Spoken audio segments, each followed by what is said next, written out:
की हिलाकत से पूरी वादी में पैदा शुदा गैर यकीनी सूरत हाल चौथे रोज भी जारी रही। निज़ामी जिंदगी मुकम्मल तौर दरहम बरहम और अमन कानून की सूरत हाल भी बुरी तरह अबतर रही। इस दौरान शहर खास में हालात को काबू में रखने के लिए इंतजामिया ने आज सफाकदल, महाराजगंज, खानिया, रैनावारी और नवाटा के 5 पुलिस थानों के तहत आने वाले इलाकों में बिला ऐलान कर्फ्यू नाफिज किया, जिससे यहाँ मामूलात जिंदगी मफलूज होकर रह गई।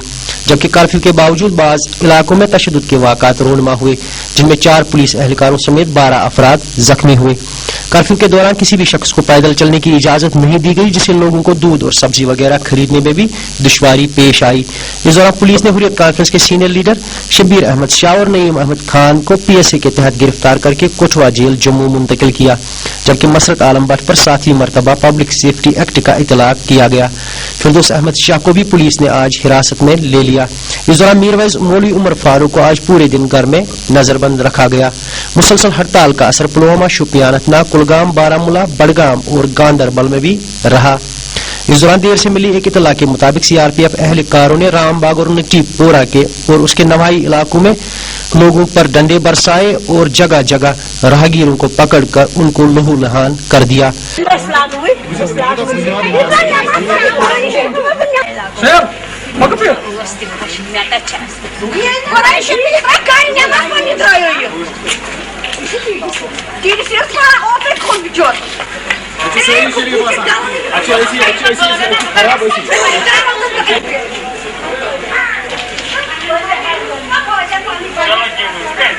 चलो यार चले। ओ सजाद